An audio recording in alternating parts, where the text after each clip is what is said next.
Hello, everybody, and welcome back to Across State Lines. I'm your host, Danielle. Thank you so much for tuning into episode 16 of the podcast, where today we will be talking about the case of Valentine Sally, whose name was given back to her in February of 2021, where she was identified as being Carolyn Celeste Eaton from Bellefontaine Neighbors, Missouri. Carolyn went nearly 40 years without her identity, and her body sat in a small graveyard just outside of Williams, Arizona, under the wrong name when she was misidentified as another missing girl, Melody Cutlip. Sadly, even after Melody had been found, Valentine Sally's grave still bore the inscription of Melody's name until she was properly identified in 2021. In 1982, a man was searching for a blown-out tire along Interstate 40 in northern Arizona when he stumbled upon a decomposing body of a teenage girl. This girl had been seen around the towns of Williams and neighboring Ash Fork in the company of an older man, and a handful of people interacted with her, but no one was able to actually identify who she was, as she wasn't local to the community. The teenager had possibly been strangled or suffocated to death, and the prime suspect is the older man that she was last seen with, many who believe was a trucker passing through the area. Even though Valentine Sally got her name back, and she now lies underneath a beautiful red sculptured heart gravestone in the same cemetery in Williams, her killer has never been identified and brought to justice.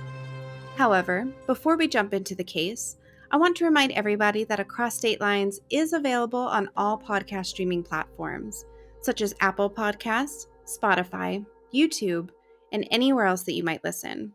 If you are liking Across State Lines and would like to leave us a rating, a review, or a follow, it would be greatly appreciated. If you want to leave us any feedback, go to our website and send us an email. I've recently gotten a few case requests through my website, which is sent in a text format straight to the hosting site. And while I'm unable to respond because the site doesn't have that feature, I want to thank everyone who has sent in case requests, and I will definitely be looking into them. Thank you so much for listening, and now, let's jump into the unsolved murder of Carolyn Eaton, also known as Valentine Sally.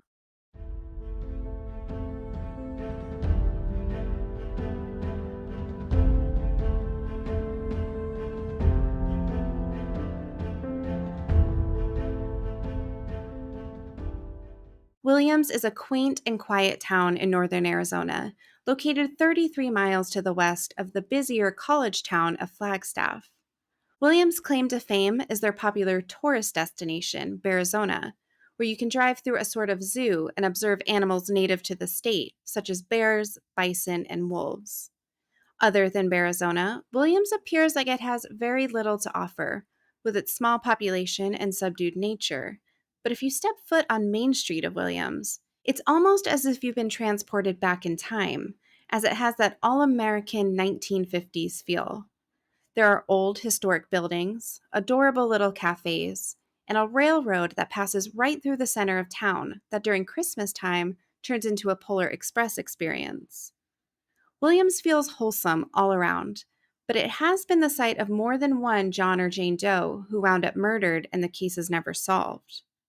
We have the case of Devil Dog Jane Doe, who had been beaten over the head and dumped along Interstate 40 on Devil Dog Road, and the case of Valentine Sally, who went unidentified for 40 years before she was identified and her name was returned to her. But sadly, Valentine Sally's killer has never been caught.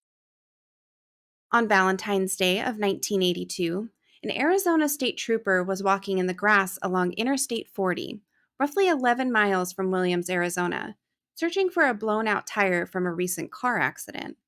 As he approached a cedar tree located west of the Monte Carlo truck stop along mile marker 151.8, he discovered a deceased teenage girl's decomposing body lying face down beneath the tree. The body was about 25 feet away from the interstate, and it appeared that she had been drugged to the spot by her jeans, due to the belt loops having been torn. Lying nearby the body was a white sweater with red stripes, a 36C white bra, and a white handkerchief. There were no shoes or socks recovered from the site. The girl's face and right ear had been mostly eaten away by animals, and the level of decomposition made it impossible to collect fingerprints. A medical examiner had determined her time of death to be about 2 weeks prior to the discovery, but a cause of death could not be concluded due to the level of decomposition and animal and insect activity. However, the medical examiner believed that the manner of death may have been suffocation or asphyxiation, as her hyoid bone had not been broken, and there were no other signs of trauma to the body. He also discovered that the girl's lower left molar had been drilled in preparation for a root canal about 1 week prior to her death. There were still remnants of a crushed up aspirin sitting within the tooth cavity. The unidentified girl was described as standing at 5'4" to 5'5" in height, weighing about 120 to 125 pounds, with blonde or strawberry blonde hair that measured 9.5 inches in length. She had a well-healed scar on the back of one of her thighs and another well-healed scar on the top of her left foot.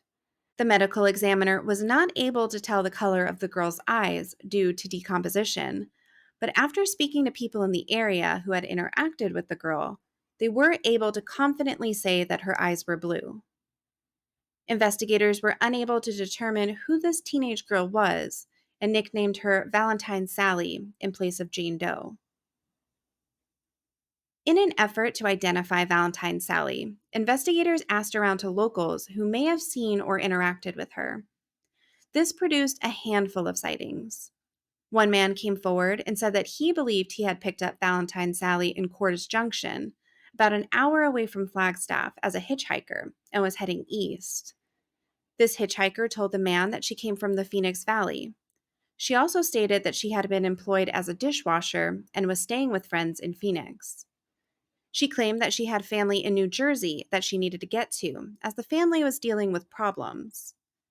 The female hitchhiker also mentioned that she planned to stop at the Little America truck stop in Flagstaff in order to hitch a ride with a trucker and make her way further east.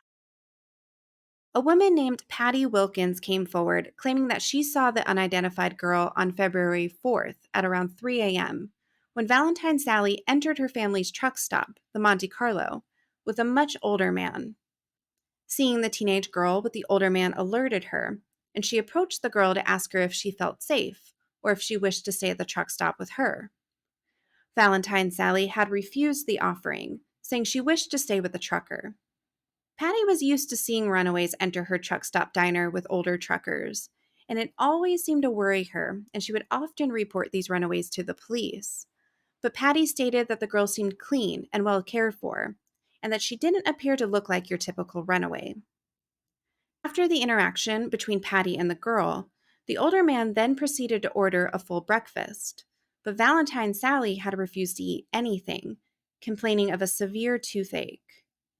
This concerned Patty, who knew the pain of a toothache can be overwhelmingly painful, and she assisted by crushing up a junior aspirin and applied it to the teenager's tooth.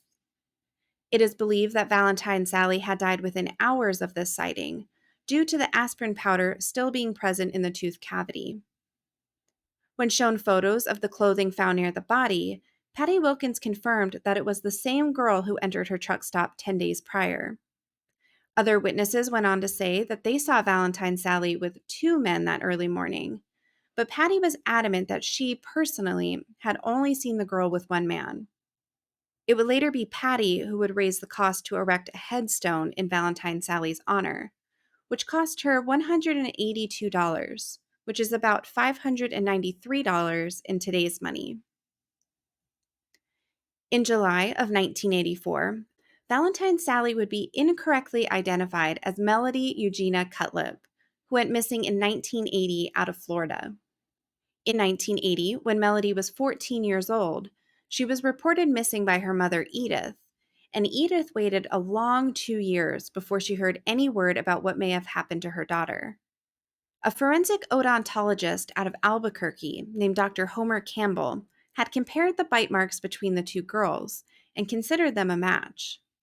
Dr. Campbell was a self-proclaimed expert in matching dental records to unidentified victims around the country, but he had been wrong in his positive matches more than once.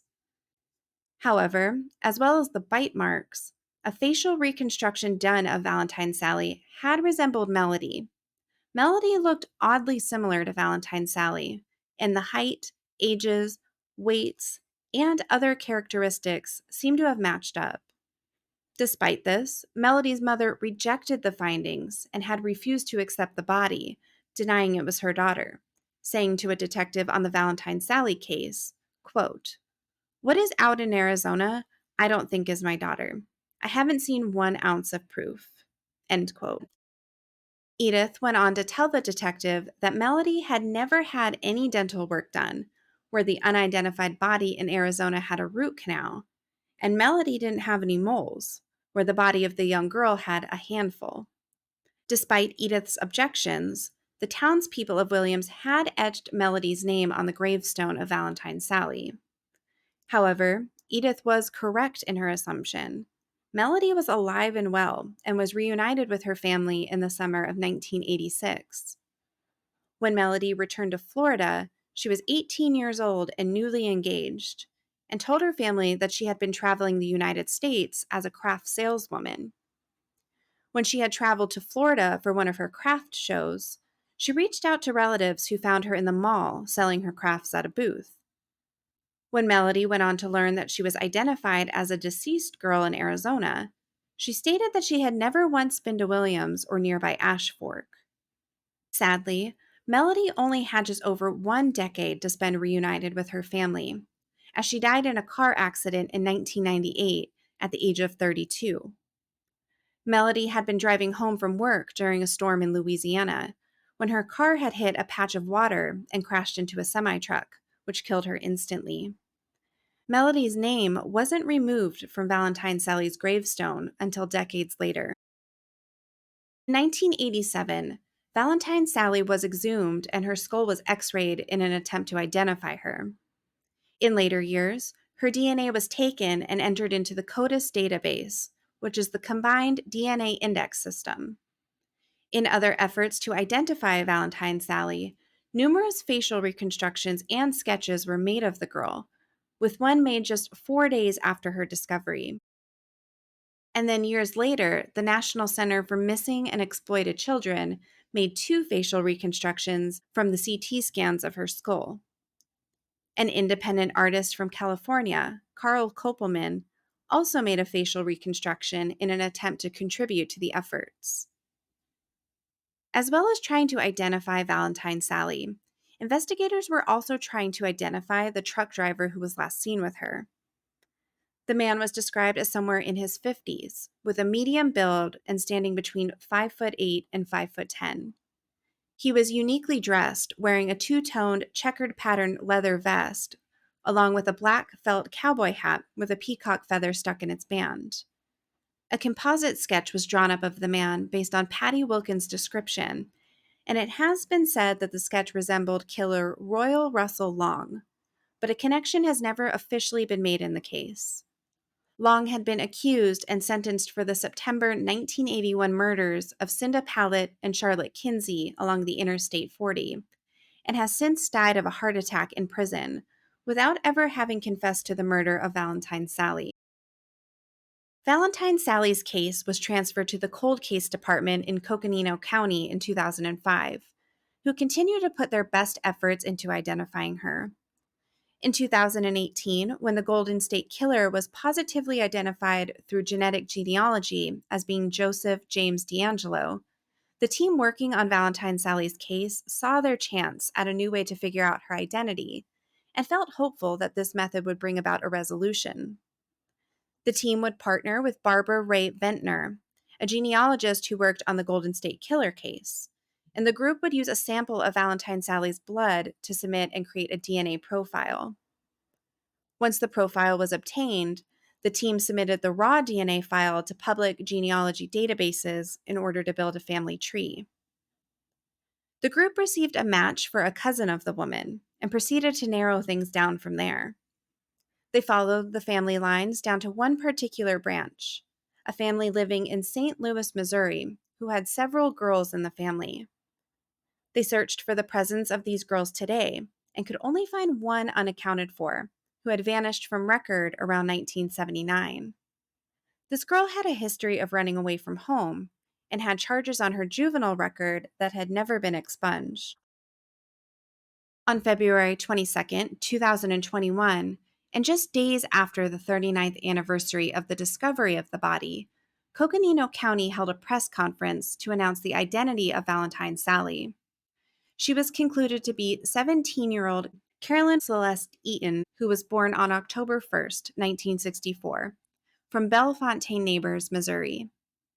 The last time Carolyn Eaton had been seen by her family was on Christmas Day of 1981, when the family arrived at their home to find Carolyn inside with two men that they did not know. Due to this, a fight had erupted between Carolyn and one of her 6 sisters, and Carolyn left the home, never returning. It is now believed that Carolyn had hitchhiked all the way to Arizona. Her family stated that as soon as they got the call from the police in Arizona, they just knew it was about Carolyn. Sadly, since this is still relatively new, there is not much information about Carolyn's life available out there. It is unclear if the man who had picked up who he believed to be Valentine Sally in Cords Junction was actually Carolyn Eaton, but if it was, it is strange that she mentioned getting home to family in New Jersey, as her family lived in Missouri. Additionally, it is unclear if Carolyn Eaton had any friends living in the Phoenix Valley, as the hitchhiker had claimed. It's possible that if the hitchhiker the man picked up was Carolyn Eaton, she could have been lying about her origins in an attempt to not draw any attention to herself and the fact that she had ran away. Patty Wilkins was particularly haunted by the death of Carolyn Eaton, having spent time with her shortly before her murder. She sensed something was off that day in 1982, but when Carolyn had reassured her that everything was okay, she had assumed that the man was her father or someone in her family. She was reported as saying that Carolyn and the man seemed to know one another well, and they acted almost as if they were best friends. Wilkins wonders, even today, if there was more that she could have done to prevent Carolyn from leaving the truck stop that day, but has hope that now that she has been identified, they are one step closer to finding her killer. She had a special request once that happens, saying, quote, "Find out who did it and let me stomp on his toes, okay?" End quote. Now from the night team, 40 years after her mysterious murder, there are signs of relief tonight for those who have been trying to identify Valentine Sally. Investigators now know her name and where she came from. And tonight, the sheriff who's worked the case since the beginning and one of the last people to see Valentine Sally alive are sharing their stories. Here's Team 12's Michael Doudna. But you always have those ones that haunt you, and you never forget them. Valentine's Day, 1982. Authorities finding the body of a young woman wearing only jeans, dumped off I-40 near Williams in northern Arizona. Until you can identify a victim, it's really difficult to go after a suspect. Coconino County Sheriff Jim Driscoll has waited almost 40 years for a break in this case. Until last week, when DNA testing identified Valentine Sally as Carolyn Eaton, a 17-year-old from St. Louis, Missouri. We can finally put her to rest. Patty Wilkins is one of the last people to see Carolyn alive. She remembers serving the teen and an older man at a nearby truck stop. He didn't act like he was going to hurt her or anything. They were like best of friends. Patty remembers giving Carolyn an aspirin for a toothache. An aspirin that an autopsy found still in her system at the time of her death. We believe that she was killed shortly after she left the truck stop. That haunts Patty to this day, asking herself, did she miss a sign? Could she have done more? And yeah, it eats at my heart every day. So investigators are now trying to figure out how Carolyn ended up in Arizona with this truck driver whose identity is its own mystery. That's the full closure that we seek. Find out who did it, and then let me go stomp on his toes, okay? Michael Doudna, 12 News. Carolyn has been buried at Mountain View Cemetery just outside the town of Williams, Arizona. The town gave her a beautiful grave marker since she was identified, and it stands out amongst the gray headstones surrounding it. It is a beautiful, bright red heart bearing both the names Valentine Sally and Carolyn Eaton. If you ever plan to visit, it's located to the left of the entrance, down a middle aisle, and it is very hard to miss. It is unknown whether Carolyn will stay buried there or if she will be returned to her family in Missouri. But as of now, she is buried in a community that deeply cared about her and kept her memory alive. Personally, I bring flowers to Carolyn every time I visit the town of Williams, just in a small attempt to honor her and to keep her memory going. But I know I'm not the only one to do this, because every time I visit her gravestone under the tall pine trees, I see dried flowers that had been placed there long before I arrived. It may be 42 years later, and Carolyn's murder may have been before many of us were even born, but she isn't forgotten, and her name is still remembered by many in the community of Williams and those within the true crime community. Thank you so much for listening to Across State Lines, and we will be back next week to dive into another unsolved case. Please follow or subscribe to Across State Lines on your podcast listening platform so that way new episodes will drop directly into your listening feed. If you'd like to rate or review Across State Lines on whatever platform you listen to, it would be greatly appreciated. Thank you so much, and join us again next week.